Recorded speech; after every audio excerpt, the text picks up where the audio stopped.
Level 1. The Rookie. The Perimeter. You're 24. 42 pounds of ceramic armor violently crush your lungs before you even reach the porch. You are a rookie, a nameless ghost shivering on the perimeter of a barricaded suburban house. You have exactly 12 seconds. The suspect inside is currently pouring 2 gallons of unleaded gasoline across the hardwood floorboards. If the assault element does not breach the threshold in 12 seconds, he will strike a match, vaporizing himself and the 3 hostages trapped in the living room. The thick, toxic fumes of the gasoline bleed through the broken window. A live, immediate threat. A spark from a severed electrical wire dances on the wet carpet. You grip your M4 carbine. Standing directly in front of you in the stack is Kowalski, the point man. He is 34, and he always, rhythmically, taps his right thumb against the weapon's safety selector exactly twice before crossing a threshold. Tap. Tap. He doesn't look back. The ram shatters the door. You flood the room. You secure the left corner. The suspect is neutralized by Kowalski. You see the hostages huddled in the dark. You pull a teenage girl out of the debris. She is wearing a single bright yellow Converse sneaker. Her other foot is bare, bleeding onto the shattered glass. You carry her to the paramedics. Nobody applauds you. Nobody takes your picture. You sit in the back of the armored Bearcat for 11 minutes, your hands shaking violently from the adrenaline dump. You want the point position. You believe the heavy shield will make you an untouchable god. You do not realize it is a contract signed in your own psychology, trading your humanity for lethality. Level 2. The Assaulter. The Threshold. You're 27.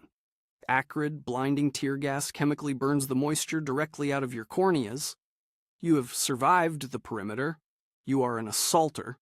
You stand second in the stack. You have exactly 6 seconds. You are navigating the pitch-black, suffocating hallway of a fortified trap house. The primary breacher just blew the heavy wooden door off its iron hinges.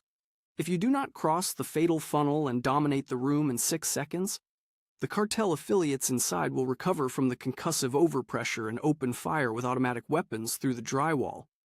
You step over the splintered oak. A live, lethal threat. An insurgent lying in the rubble of the kitchen blindly blindfires a 12-gauge shotgun through the plaster wall. The buckshot misses your face by exactly 4 inches, showering you in pulverized gypsum. You do not think, you do not feel anger. You execute the mechanical muscle memory. You fire 2 suppressed 5.56 millimeter rounds directly into his center mass. He drops to the linoleum floor. The room is secure.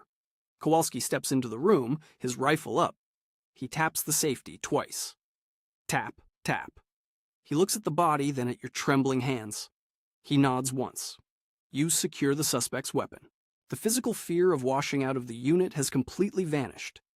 It is replaced entirely by the crushing, terrifying fear of missing a target and letting a bullet slip past you into the chest of the brother standing behind you. Level 3. The Breacher. The Kinetics. You're 30. Splintered oak violently slashes across your bare forearms. You are the Breacher. You are the kinetic key to every locked door in the city's underworld. You have exactly 8 seconds. You are standing on a rotting porch in a hostile housing project. You just swung the 35-pound steel battering ram into a reinforced deadbolt. The ram bounces off. The door is barricaded with heavy furniture.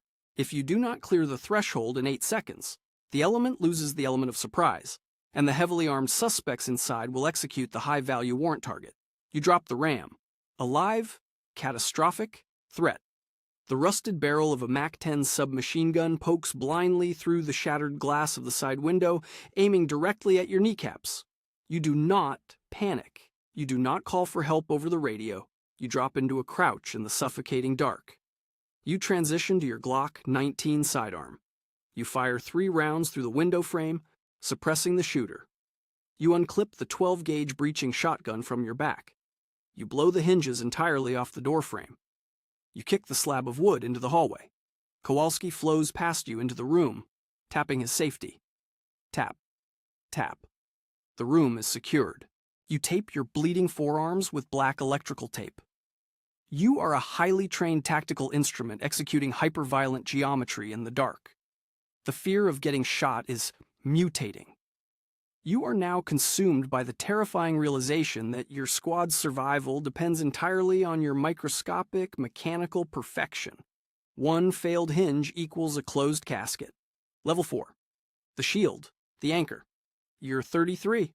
The deafening kinetic impact of 7.62mm rounds physically shatters your molars. You are the shield.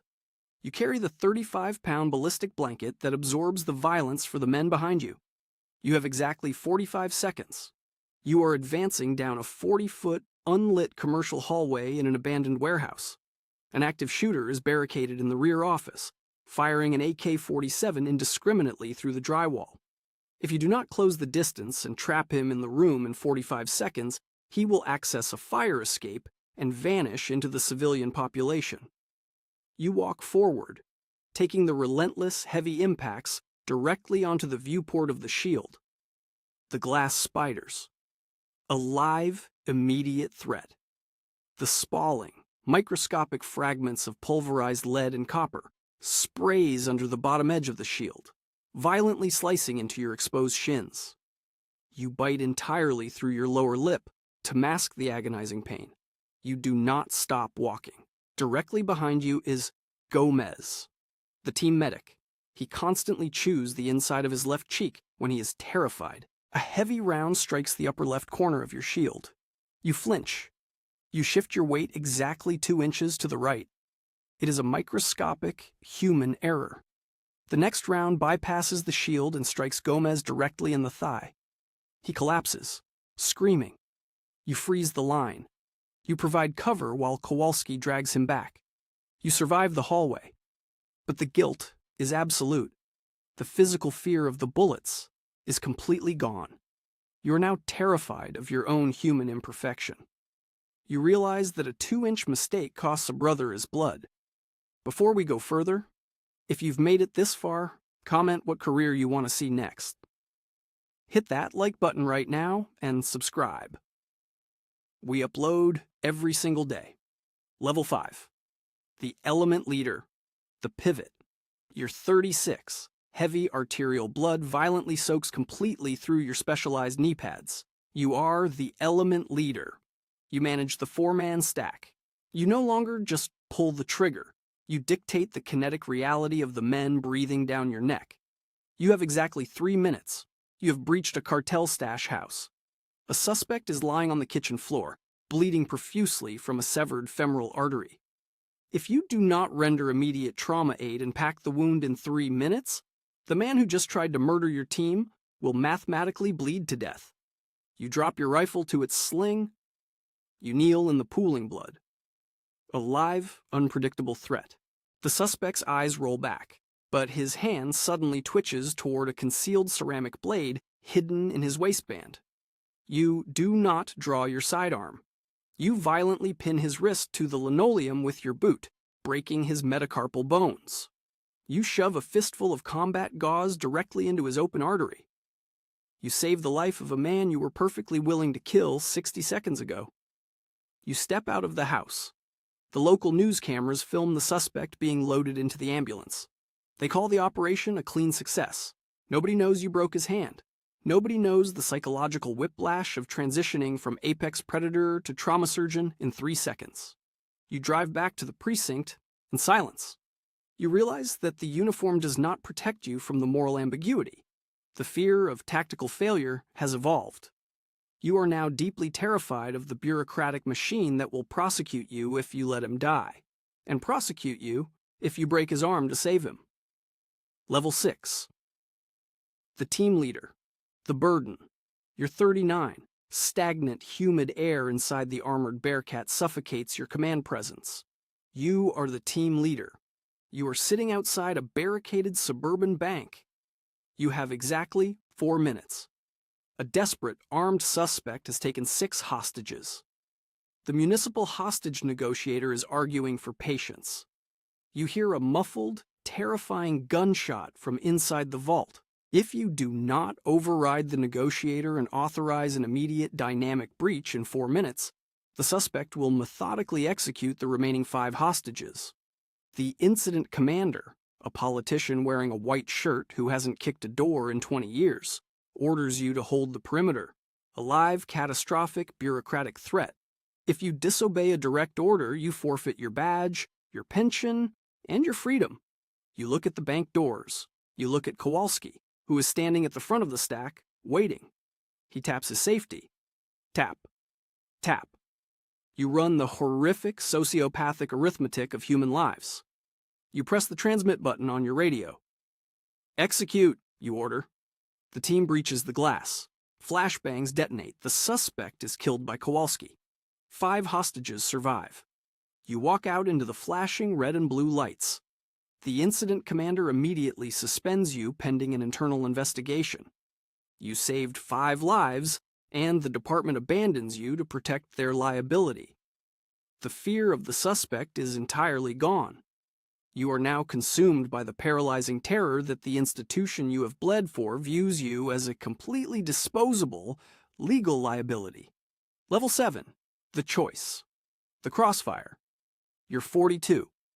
Cold, acidic sweat permanently glues your balaclava to your jawline. You have been reinstated, but the target on your back is massive. You are commanding a high-risk warrant execution. You have exactly 60 seconds. You are standing in the hallway of a dilapidated apartment complex. A suicidal suspect is holding a detonator wired to a vest of homemade explosives. If he depresses the button in 60 seconds, the blast radius will collapse the floor, killing him, 3 children in the adjacent room, and your entire entry team. You have the angle. You look through your holographic sight. A live, soul-crushing ethical threat. The suspect is not a hardened terrorist. He is a terrified, severely schizophrenic 16-year-old boy having a psychotic break. He is crying, begging for his mother. If you pull the trigger, you murder a child. If you hesitate, you murder your brothers and innocent children. You look at Kowalski. Kowalski has lowered his weapon. He will not make the call for you. The burden of the badge is absolute. You run the horrific, sociopathic arithmetic of the concrete. 1 life for 8. You must sever the brainstem instantly to prevent his thumb from twitching on the detonator. You place the red dot directly over the bridge of the weeping boy's nose. You exhale. You pull the trigger. The boy drops instantly. The detonator rolls harmlessly across the carpet. The bomb squad clears the room. You sit on the bumper of the Bearcat in the freezing rain. You saved the building, but you sacrificed your own soul to do it. The fear of the system is entirely gone. There is only an absolute, crushing, inescapable guilt. You are the monster you feared you would become. Level 8. The casualty. The cost. You're 45. The deafening, concussive shock wave of a tripwire IED violently ruptures your left eardrum. The raid has catastrophically unraveled. You have exactly 15 seconds. Your element has walked directly into a coordinated, heavily armed ambush inside a fortified cartel warehouse. A heavy belt-fed machine gun is chewing the concrete pillars to dust inches from your head. Kowalski has been hit. A 5.56 millimeter round bypassed his ceramic plate, striking him directly in the unprotected junction of his neck and shoulder. If you stop the forward assault to drag Kowalski out of the fatal funnel, the machine gunner will permanently pin down the squad, and the entire team will mathematically die in the crossfire. A live, terminal threat to your sanity. You look down at Kowalski. Arterial blood is spraying across the linoleum. His face is entirely pale. His eyes are losing focus. You reach for your trauma kit. Kowalski weakly grabs your wrist. He pulls your hand away from his neck. With his dying strength, his right thumb twitches against his rifle. Tap. Tap. He is telling you to do your job. He is telling you to step over him. You scream in absolute blind agony. You do not drag him back. You step directly over his bleeding body. You push the stack forward. You flank the machine gunner. You eliminate the threat. You secure the warehouse. You walk back to the hallway. Kowalski is dead. You leave your anchor on the concrete. You sign the death warrant of the only brother who kept you sane, just to maintain the structural integrity of the mission. The fear of dying is gone. You are now terrified that you survived. Level 9. The commander, the boardroom. You're 50. Sterile, freezing air conditioning of the municipal press room instantly chills the cold sweat on your neck. You are the tactical commander. You no longer breach the doors. You manage the political optics of the blood on the floor. You have exactly 5 minutes. You are standing behind the curtain of a massive press conference. An ambitious, politically motivated district attorney is preparing to publicly indict the sniper who took the shot on the 16-year-old boy 3 years ago. If you do not intervene in 5 minutes, your operator will go to state prison for executing your direct order. The chief of police looks at you and shakes his head, ordering you to stay silent. A live, catastrophic, bureaucratic threat. If you speak, you destroy your career, your pension, and your freedom. If you stay silent, you destroy the integrity of the institution. You remember the tap of the safety, you remember the boy, you step past the chief. You walk directly up to the forest of microphones. The sniper did not make the decision. I made the decision. The operational parameters were dictated by my command. I take absolute, singular responsibility, you say firmly. The camera flashes blind you. The DA glares at you. You walk off the stage. You throw your own life onto the grenade to save your man. You realize that true command is not about executing flawless raids. True command is about having the absolute moral courage to stand in front of the political machine and absorb the bullet meant for your team. You protected the machine, and the machine immediately devours you. Level 10. The veteran, the silence. You're 55. The absolute crushing silence of your immaculate suburban living room violently destroys your ringing eardrums. You are retired in disgrace. You have a fractured pension, a shadow legacy, and a meticulously manicured front lawn. You are physically safe. You are legally untouchable. The fatal funnels are completely behind you. But you are suffering from a profound, agonizing clinical psychological disease, absolute anhedonia. The human brain is biologically incapable of surviving the continuous, massive spikes of adrenaline and trauma you subjected it to for 25 years. Standard baseline reality is physically unbearable to you. Food has absolutely no taste. Civilian conversations are agonizingly slow, petty, and completely devoid of stakes. You sit in a heavy leather chair in the dark, staring at the muted television screen. You open your scarred, trembling palm. You are not holding a medal. You look down at your hand. You realize your right thumb is twitching. Tap. Tap. The ghost of the man you stepped over in the warehouse has permanently hijacked your nervous system. You close your eyes. You see a teenage girl wearing a single yellow Converse sneaker. You never found out if she survived the ambulance ride. You realize the ultimate, horrifying truth of the professional tactical operator. The city didn't break you. You broke yourself to save the city. The department systematically dismantled your humanity, forged you into a cold, unbreakable shield, threw you into the darkness, and then simply discarded you when the metal cracked. You sit in the crushing, silent void of your own perfection, waiting for a dawn that feels completely empty. The breach is always open. You just stopped walking through it.